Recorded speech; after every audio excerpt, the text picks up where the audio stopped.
Teaching Academy PD workshop. This morning's workshop is the second in the Supervised Assessment series, the first of which was last week. We had a great turnout then. We're going to have a great turnout today. And this one is around very hot topic for this session and 60 moving forward, etc. It's around the booking solution for Supervised Assessment, which is Microsoft Bookings. So this session is part walkthrough, part familiarization exercise, where we want all of you to get a look, if you haven't seen it before, at Microsoft Bookings, how it's going to work here, and we're going to be taking you through the process of creating a service, and you're going to hear that term used a lot today, for your individual supervised assessment events. So there is a whole lot involved in this, and we will try and break it down into manageable pieces. That's what we've done on this Padlet board that I dropped into the chat before, and we will continue to do so. There is a PDF version of the Padlet board as well, so slides, if you will, which will also be dropped into the chat. And I would point out initially that I'm joined this morning by Beck Atchison, Elise Hogg, and Tom Cox from the Division of Learning and Teaching, all of whom are familiar with Microsoft Bookings, have been involved a lot in putting the materials to support this together, and they are here to engage with you in the chat, and I will be stopping periodically to see if we've got any big questions that need talking about. I would also point out that we have a Q&A attached to this session, and if you have a question that's going to need a significant response, a detailed response, etc., I really would encourage you to put it into the Q&A. We probably won't get to it in the session, but all of that will inform our FAQs when we put those together, so we can come back with informed responses to those questions. So you've got a few different ways to engage. Put things into the chat. The facilitators will help where they can, otherwise into the Q&A. And as I said, I'm going to stop in a few different places to engage with some of those questions. What we're going to be talking about today in bookings, and if I flick this into our slideshow,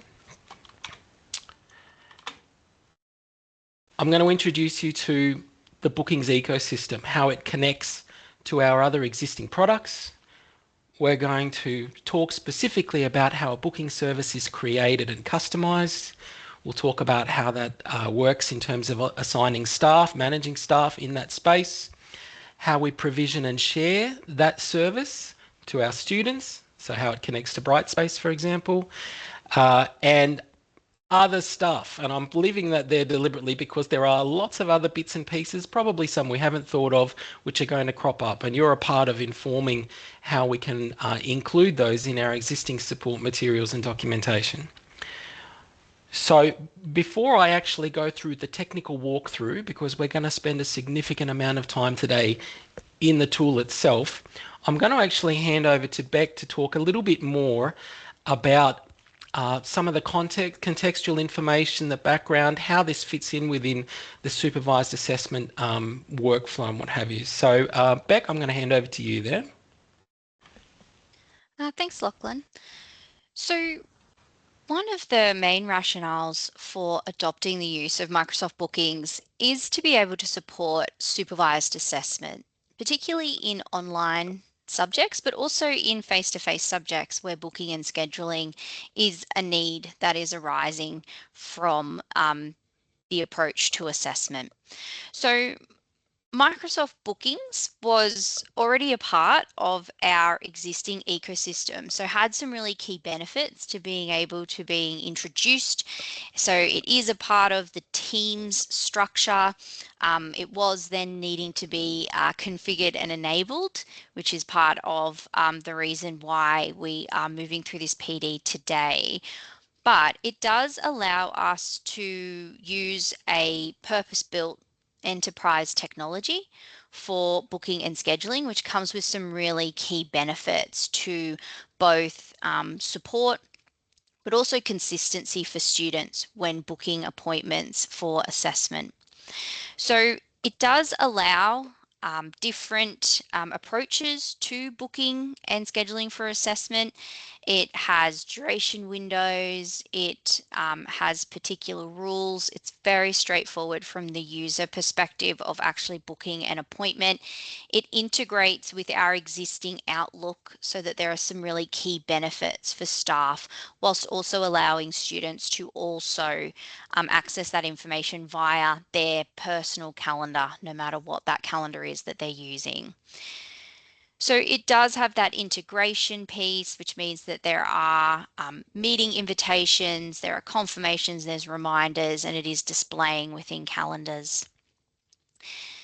It does also come with those key benefits around reducing some of the issues that have been encountered that some staff have experienced when using other in the market free versions of booking and scheduling software. So things like Calendly, things like Time Tracker, as well as some of the other more bespoke things that we've been built. So we don't necessarily have any issues with those other technologies, just that we don't have that enterprise set up for them. So this comes with some of those additional supports that will be great.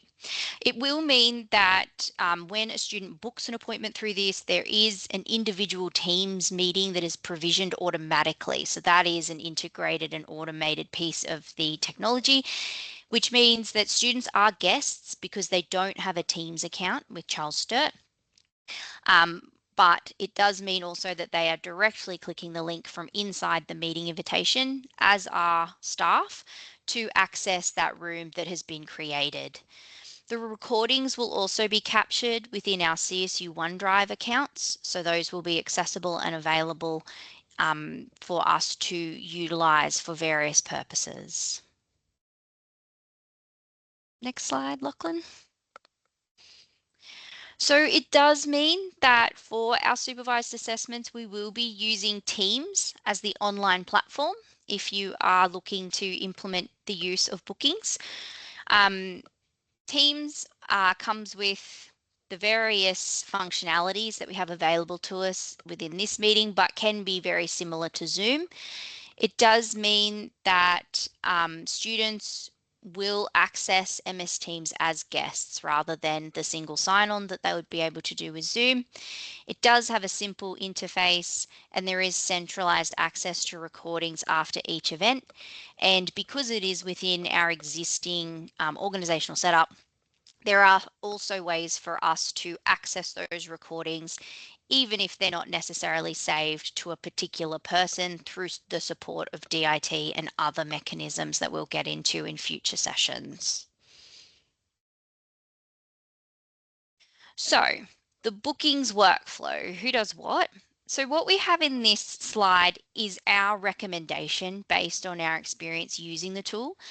There may be different approaches that are being taken, particularly where there are third-party arrangements or particular needs of a subject. So we do have the subjects team within each of the shared calendars for the different schools within their faculty.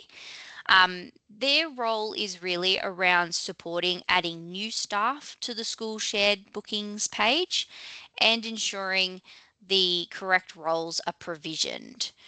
The subject convener or subject coordinator, it is our recommendation that they be setting up the booking services and allocating markers and supporting the actual setup of the service.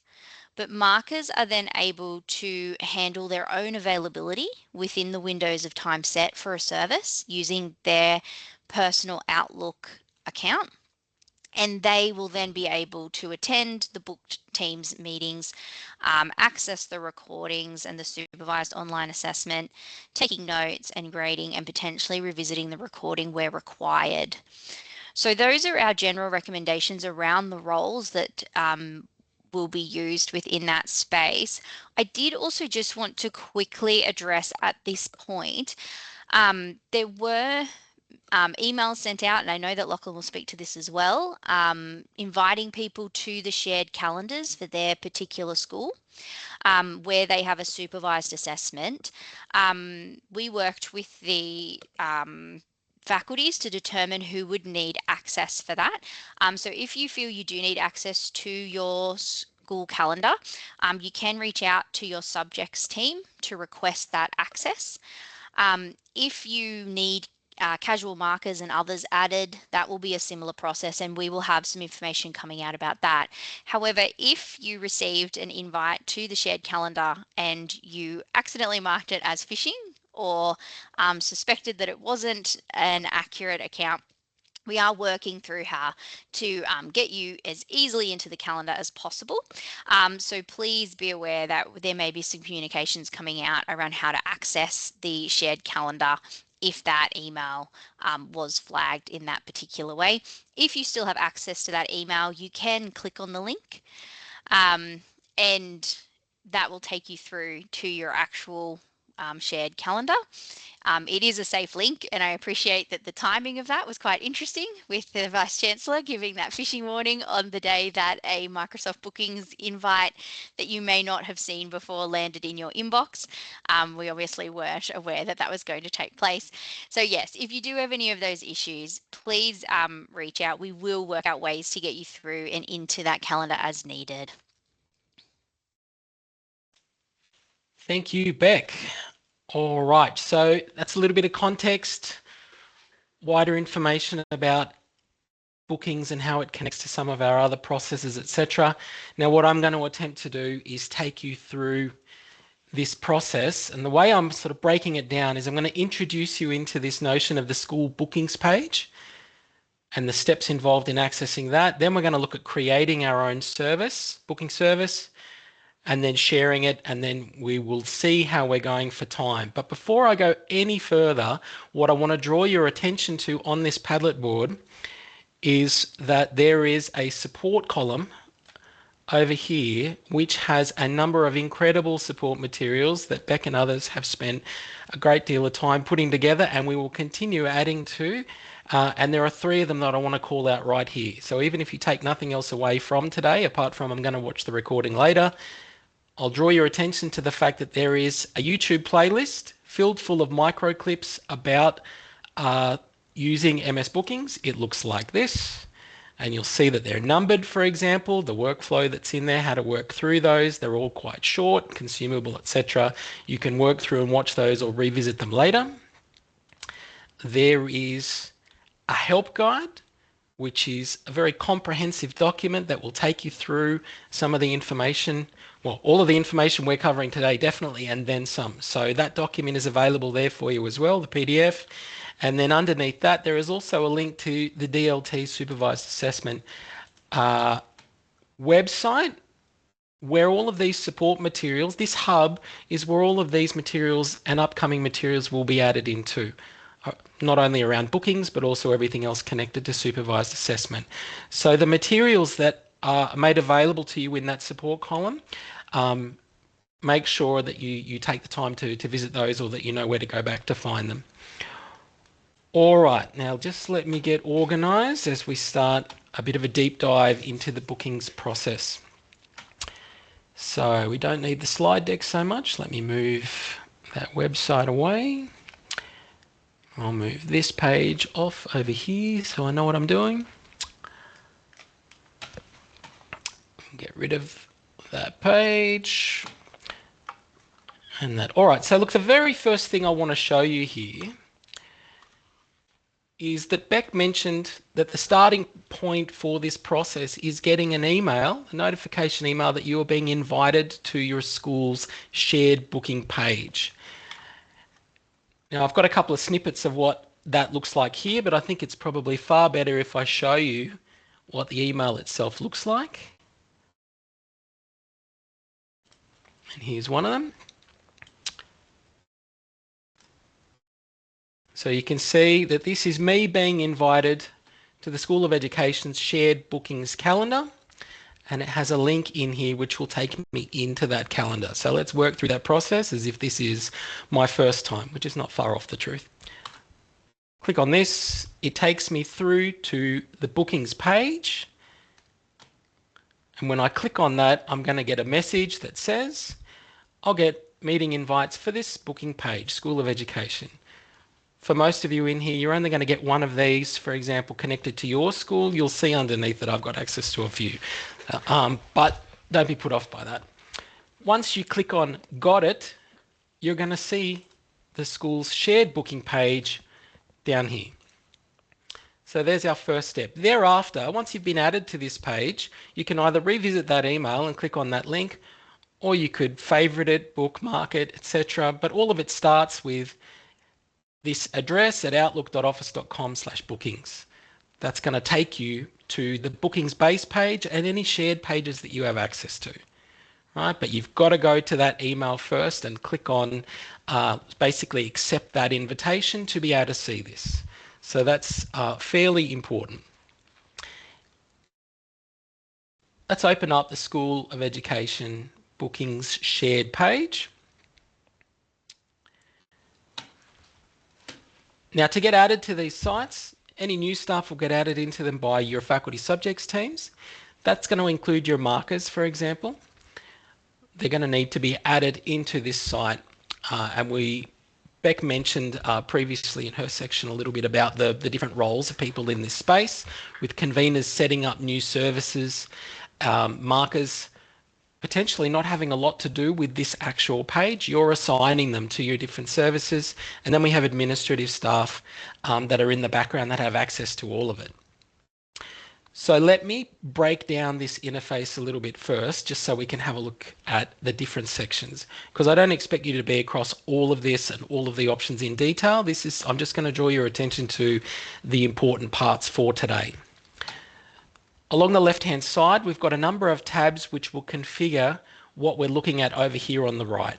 And at the moment, you can see that we've got the calendar selected, which is showing me a view of the calendar for the school's shared booking page. So this is the whole school, and any staff that are selected down here at the bottom. Well, that's a lot. So let me untick a bunch of those if I can. I can clear those.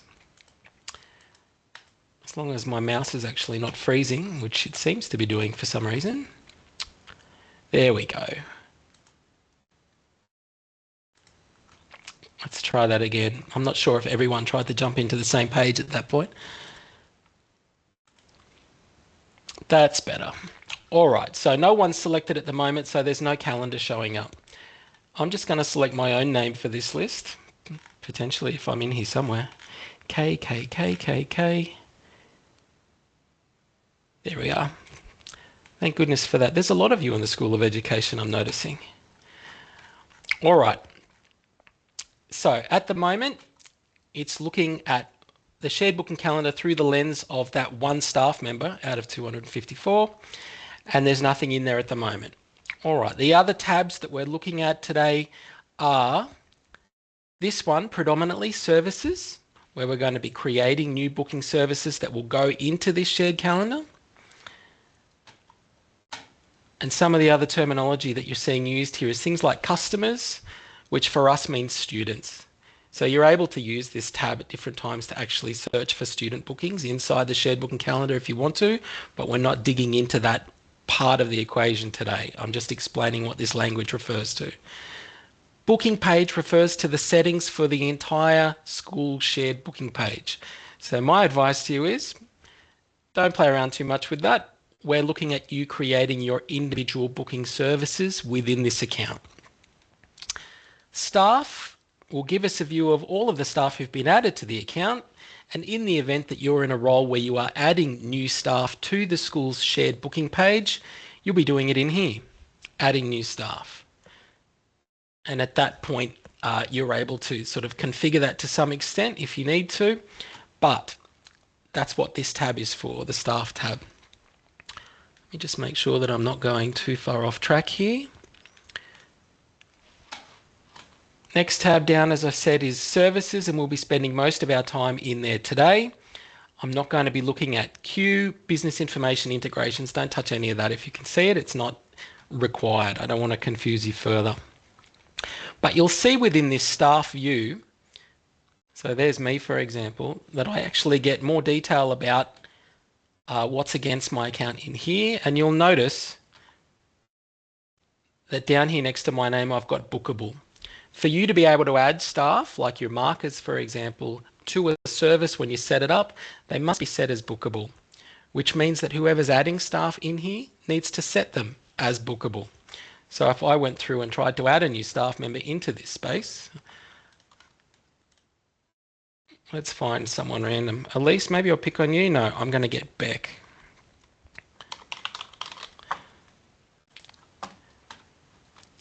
And we'll see that the role for that person is coming up here underneath. And this is what the marker role looks like. You're adding them in as a team member, which means that you can add them to the different bookings that you set up. It's predominantly what's going to be happening as we add markers and other things into this space. You also have the ability to customize things like colors and what have you if you want all of the people to have different colors as they sit within the board, but that's not that important for today. You need to make sure that we have some of these things left on, the defaults. We want the staff to be notified when we add them to a booking. If that's not toggled, it means that they could get at it and they're not going to get an email and know unless they look at their Outlook calendar. I'll stop there for a moment and just give you a reminder about why we're using this tool, because of the fact that it integrates cleanly with Teams and with Outlook. And that means that the settings that we have going on in here are also talking at the same time to those two platforms. This is important once we start talking about things like business hours and availability. Whatever you have going on in your Outlook calendar, what you have blocked out, what your markers have blocked out in terms of their times, will flow through to this tool automatically. So that means that you don't need to configure that stuff individually inside bookings. It's not another area for you to set up. If they've done it within their Outlook calendars, it will automatically be there, which is great. It means that you don't have to go in and set up all of these different things for different staff. All right, so you can see here that this box is ticked, exactly what I was talking about there, that events within the office calendar will affect availability. We want that to happen. As long as their Outlook calendar's up to date, it's going to impact whether they're coming up as available next to bookings when we set them up.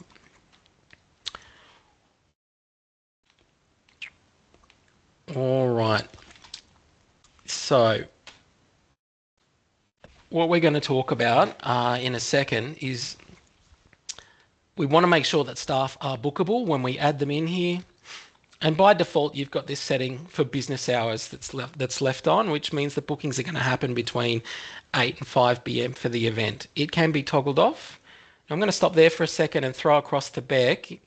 From your perspective, adding new staff, business hours, etc., is there any information that I've left out here that needs to be brought up? No, but just to speak to the fact that it will be that academic staff within the calendar won't need to add other staff. That is a function that will be done by the subject's admin team. But some of the things that we are looking through are settings that you can change for yourself around your particular staff profile. Business hours can be useful to leave on if you're not expecting to offer students time slots of an evening or on, say, a Saturday. But if the arrangements with the marking team or for your own individual assessment that you'll be the sole marker on does want to offer those types of time slots, turning off business hours is the most effective way to ensure that those time slots are there, and then managing your availability through your personal Outlook calendar. So we will touch on these in a moment, but just so that people have an understanding of when to have business hours on and when not to. Thanks, Beck. And as she's mentioned there, if I click on my own profile, you want to make sure that those settings are on if you're going to be doing any of the marking, for example. So you can see there at the moment, I'm not going to be notified if I get added to an event, which is not much good to me. I want that to happen, and I want my Outlook calendar to flow through to affect my availability for this. And in this case, if you toggle off business hours, you can customize those settings underneath against your individual profile. So it can be done there, but I'm going to let Outlook handle that for me at this point.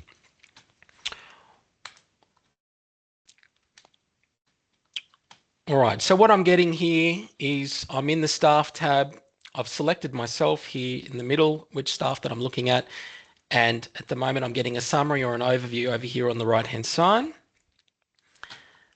And you'll notice that there is a services tab next to my name as well, which means that any of the events that we set up or services are going to appear under here if they've been made within this school's shared booking page. All right, so we more or less on board at this stage. Everyone with me at this stage? We're working within a school's shared booking page. It's going to have a whole lot of staff added to it.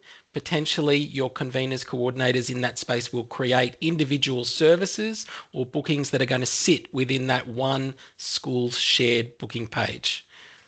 All right, I'm seeing a few nods and things, which is good. That's our baseline for operating in this space. All right, what I want to move on to in a moment is actually going through the process of setting up a new service in this space. We will revisit how staff engage with that process, how you assign markers, how you can work with those profiles, but we're going to be moving on to actually creating a shared booking service for an event in a moment. I'm going to stop there for a second. Elise, Beck, Tom, have we got any, let's say, significant question that we can engage with at this point? There was one question I did want to pick up. It was just that someone was speaking about creating a bookings page, and I just wanted to clarify that we're not asking you to create a bookings page. That is the same as the shared calendar that you'll be provided access to. So if you are not able to see that shared calendar in that location down the bottom, as Lachlan was showing, it does mean we need to get you into the right space before you can start creating a service. And a service is effectively an assessment event within a subject. So the calendar can host numerous services, and those services would align with an assessment event, just so that people have that clarity. Thanks, Lachlan. Thanks, Beck. Elise, you got jumped there. Your turn. No, Beck's been doing a great job of answering most of the questions that have come through. There was just one regarding sharing recordings with the subject convener.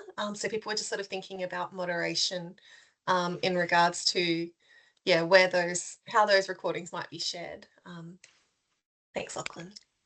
Thanks, Elise. I'm going to basically give a very quick response, which is that we're going to get more into talking about recordings and handling them in the next session that we run around bookings rather than today.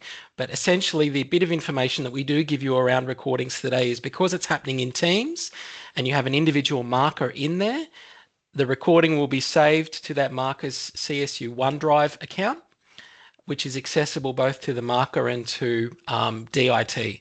So we have access to that recording. And it can be retrieved, but we're not talking about essentially the strategy for handling those recordings anymore today in today's session. All right, thank you for that. All right, let's get into the business of creating a service. So tabs on the left, settings, I'm going to go down to services. All right. In the middle here, I can see how many services, shared booking services that there are. In the school account at the moment, there's just a default one in there around initial consults. What we're going to do at this point in time is to create a new service. And now we start populating this based on the information we have for our supervised assessment event. So let's start with the first bit we have, our basic details, service name. I'm going to give you some quite specific advice here, which is, firstly, this information is going to be important when you're trying to find recordings later on. It's going to be important for students to recognise clearly and quickly what this booking is for. It's also what's going to be put into someone's Outlook calendar, whether it's the staff members or the students, so they can quickly see what it is. So the naming is important for a whole variety of reasons. So what I'm going to suggest here is that we put in a subject code, that we put in the name of the session, because over time you're going to have a lot of these recordings. They're going to happen in different sessions, and you may want to search by session, for example. So let's put in the session code, the assessment number, which again will help you narrow this down. And then the name of the actual assessment itself, not a massive long name if you can. Narrow this down to 1 or 2 words, for example, for what it is. Maybe the text type, whatever you're going to be calling it. So let's go with something relatively generic like dialogues. All right, so our name is there. Now we're going to continue on with configuring this. Our next step is we need to turn on online meeting. We need this to work with Teams. We want the student to get a link to join this. So we're going to toggle this meeting link, anonymous meeting link, sent to whoever makes a booking for this event. Then we get to talk about duration. I'll spend a moment talking about this. The default marker for this is 30 minutes. Now think a little bit about how long your supervised assessment time slot is going to be with the student, but also any time you need to be able to deal with that individual booking. Now you'll notice underneath it's talking about buffer time, and what I'm going to suggest here is that you don't use this button and try and add extra time on through the buffer. Build it in to your actual duration. There are a few reasons for that. One of them is we've done a fair bit of testing around it, and sometimes the results for how this works within individual calendars seem to be a little iffy. So what I'm suggesting is you build the time in that you need to deal with your individual appointments all into the duration. So if your booking with the student is going to be 10 minutes, and then you need 15 minutes to finalize that, or 10 minutes, for example, then this might be 20 minutes, it might be 30 minutes, but you build in that additional time into the duration. So that will mean that that 30 minutes will be blocked out in your calendar. Student will turn up at the beginning of it, you finalize, maybe it becomes part of your comms that you're telling them it's only going to take 10 minutes, etc., but the slot that's booked out is this long. But in terms of how I want this to affect my calendar and Outlook, and making sure that we don't have any hiccups in terms of trying to deal with 10 minutes before, 10 minutes after, 15 minutes before, I don't want to deal with any of that and potentially having mishaps, so build it all into the duration. All right, we don't deal in prices here or notes. Let's move down to maximum number of attendees. By default, it's 1. So if it's one-on-one, the marker and the student, you can leave it as the default. If it's a group scenario with multiple students being able to book into the same spot, then this number needs to go up. So that means if it's going to be available for 4 people, 5 people, etc., then you just increase the number of attendees. By default, it's set at 1. All right, I'm happy with those initial base settings. We can see that there are a few other areas for us to move through. So let's talk now about our availability options. When I'm finished with this process, by the way, I'm going to hit Save Changes down the bottom. But at the moment, it's just storing them until I'm ready to finish that process. All right, some details around availability options. It's going for 30 minutes. We set that on the first screen. Lead times. Minimum lead time is referring to how long before the event can a student either make a booking or cancel a booking, which means if you don't want students to be able to cancel at the 11th hour, for example, that they have to have done it at least 24 hours in advance, then this minimum lead time is going to be important. If you don't want people making bookings right up until that period of time, then you're going to need to adjust the minimum lead time. Maximum lead time refers to how far in advance they can start making bookings. Okay, so minimum, maximum lead times are important. The default, 24 hours before the event, is when they can make a booking or cancel it up until that point in time, and max a year in advance. Essentially, you may want to adjust that, that's up to you, but that's what the defaults are. All right, then we have our availability area that's currently looking at it's going to be bookable for the students as long as the staff are free, remembering that this is going to be informed by their availability in Outlook. So it's looking at Outlook. If they're free in there, the students will be able to book that slot. All right, so that setting makes perfect sense to me. You can specify a different availability for the event if you need to, but by default, bookable when staff are free for the event. Let me stop there and check back in with Beck, Elise and Tom. Those 2 tabs that we've looked at so far, is there anything glaringly missing from what I've spoken about so far? all good at the moment, Lachlan. Beck's doing a great job running through and answering some of the questions as we go, so I think you're safe to move on. I just wanted to also add that yeah, the booking calendars were only created at the start of this week. So requests to be added to the calendar that came in prior to that, we haven't been able to accommodate. And adding to the calendar has been a DIT and a collaboration with the faculty. So if there are people who need access to the calendars because they have a supervised assessment and they weren't given access in that first round, we will be working with the subject admin team and with the various schools to make sure that people have the access they need to those calendars. So I do appreciate people's patience and understanding in this. We are looking to set this up and we will have those workflows in place soon, but it has been a situation where we've needed to make sure that the configuration is finalised before we progress with a lot of these different processes of getting people the access that they need. Thanks, Beck.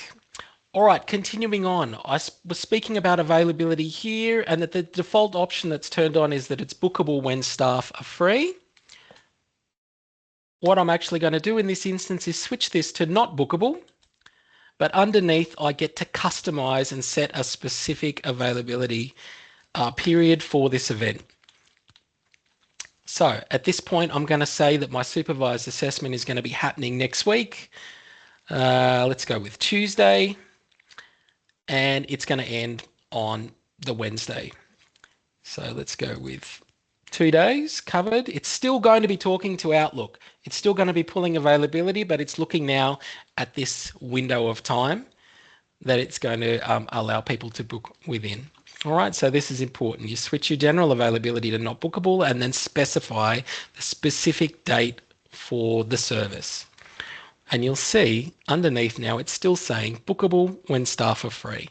So this is exactly what we want.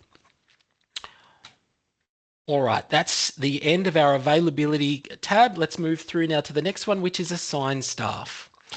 Who's going to be marking into this service? Well, to start with, it's going to be me. So I'm going to find myself in here, maybe because there's 200 of you, I'll find myself in here. So that guy's marking. Not sure if you're in here, Beck, or not. You are not. I see Rachel Jefferson there. Let's do that to her. All right, Rachel's going to be another one of my markers in this space. And then you can add more if you need to, but we'll just go with a couple of us for the moment. That's how we add staff to the service. We'll move on to custom fields. By default, students will get asked to provide their name. We then have some other fields which are optional currently. Do we want the student's email? We do want the student's email. We want them to get notified. So let's capture that one, turn that on. The others I'm not so fussed about. But Just I am deselect interested. them, Lachlan. Deselect, thank you. So on the left Untick. there? Ah, yes, yes, good pickup. If they're not ticked, they're not going in.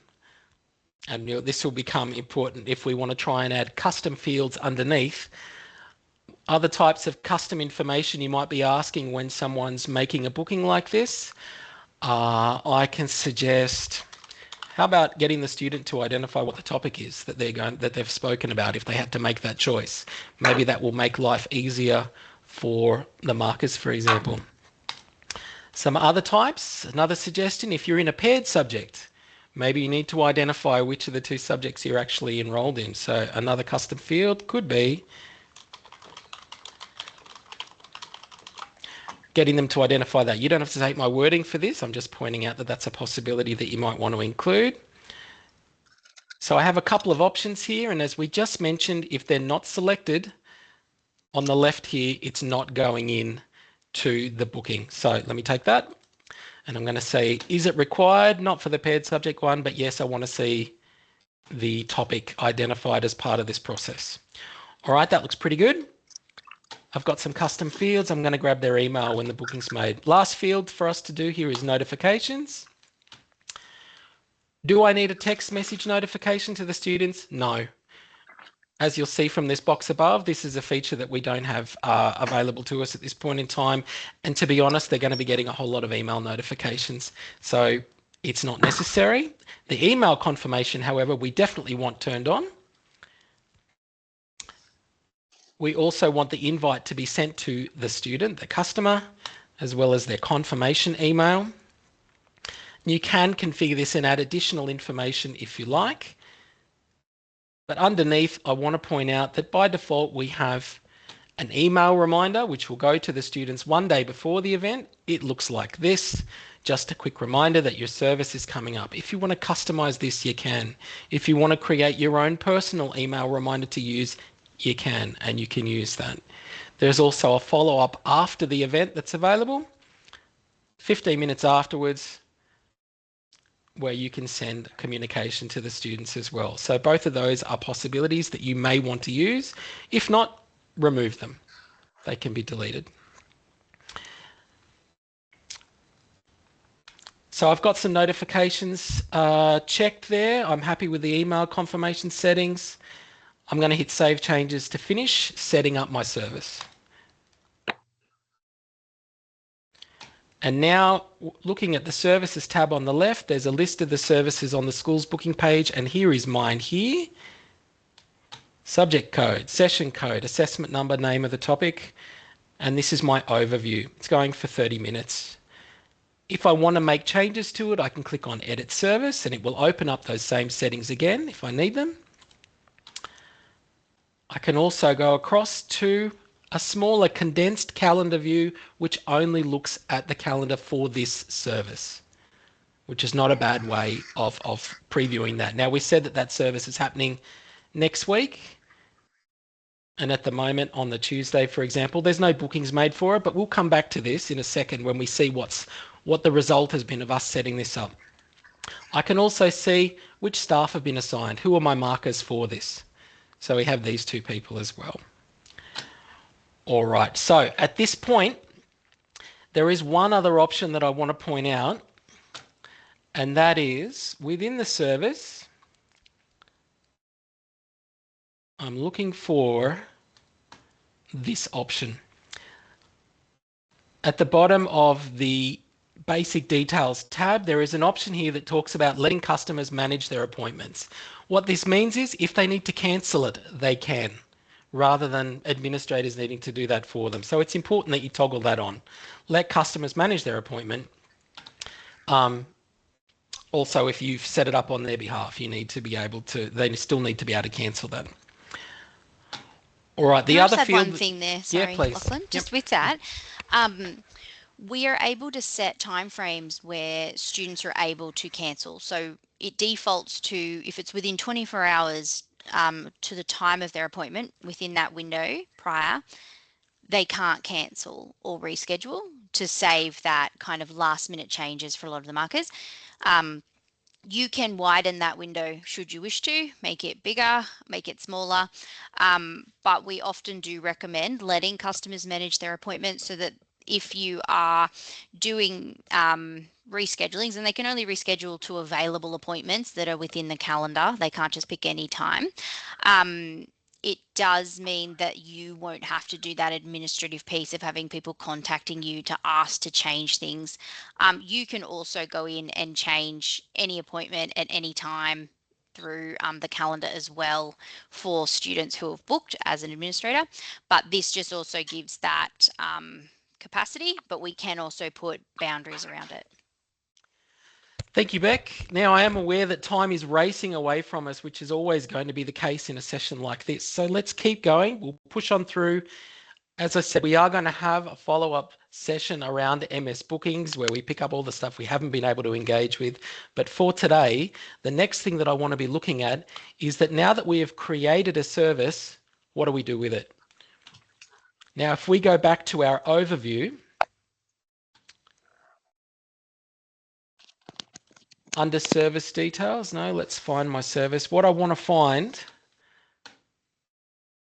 is the link to the service. Maybe I need to click service details. Why has that disappeared?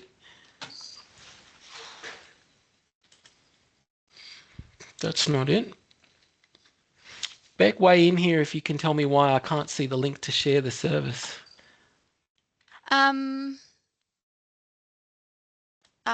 You're on the overview service details potentially. Should be right there. You may not have finished all of the set up? requirements.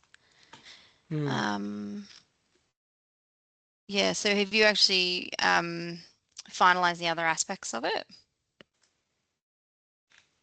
So you've got availability window. That looks fine. We've assigned staff. Do you want customers to choose a particular staff for the booking?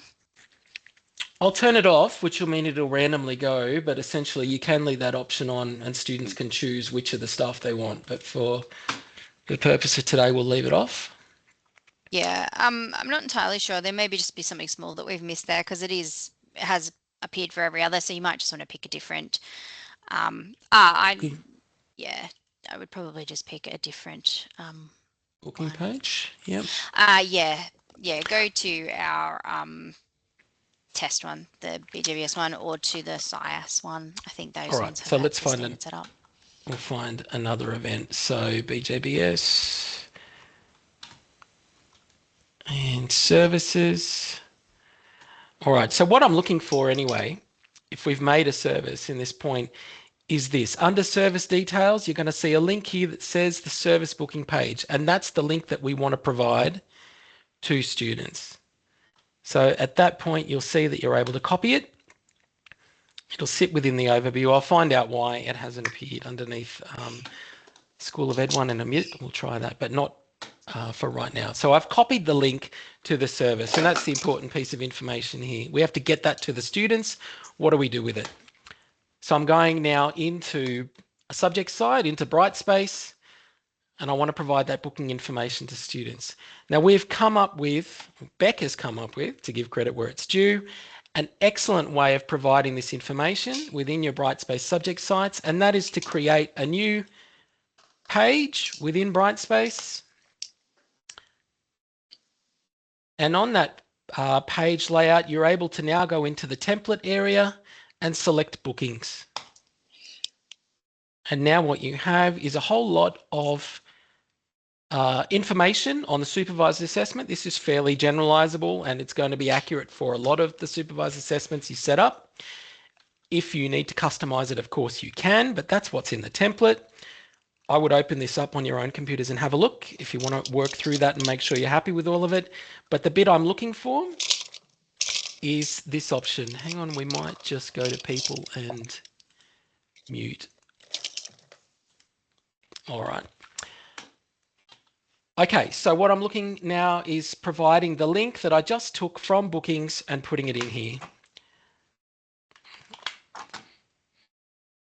All right, there's if you want to customize the text and how that appears on the page, etc. But there's the link to the bookings page right there. And there is, I think, another section where you can also provide the link underneath. But anyway, it's going into a content area for students. Call it whatever you need to. Supervised assessment, bookings, unhide it, save and close. And now we have a page available for students to come to and then initiate the bookings process. What does that look like? Let's switch to the student view.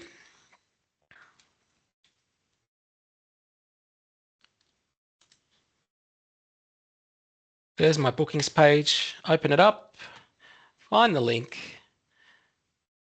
And now what we're getting is our embedded bookings page for the event. Right, so the dates that they need will be selected and then the fields that they're able to book within will then be populated. Underneath, you've got the fields that need to be filled out. So at this point, I could go this guy, put in an email address. Then you've got your optional fields and any other of those custom fields that you could put in will appear underneath and then we book it. You want a preferred date and time. Good point. There's no availability for this, so this could be difficult. All right, I've got to find an event that already exists. Where do we have another one set up? Did you say SciAspec had one? I just put a link in the chat, Lachlan, to a bookings page. You want a student-facing booking page that has availabilities in it? Sure do. So just in the meeting chat, I've got one there. Yeah, cheers. All right, so there's a bookings page there. It's got some availability. The students pick the date, the time slot that they're after, populate the information they need. So it's just looking for name and email at this stage. We hit book.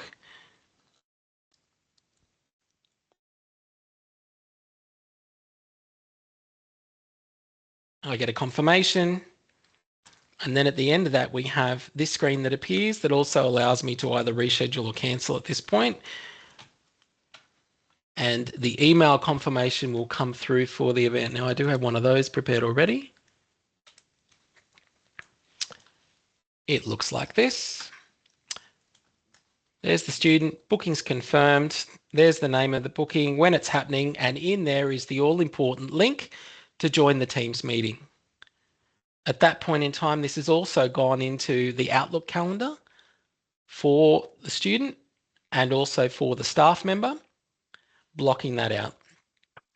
In this case, one of those custom fields that I added to this, like the topic, has also been identified. So maybe that's something that your markers might be interested in if they're looking to have that called out before they go in to see what those particular topics might be. So there's the confirmation email that's received, and both the marker and the student receive one of those. Thank you, Beck, for the bookings page linked for us to use in this case. So we have a mechanism to then provision the supervised assessment bookings into the subject, onto a content page. We have a template to use. We have a mechanism for creating those inside the school's shared bookings page. And we also can then go in and customize those events where we need to.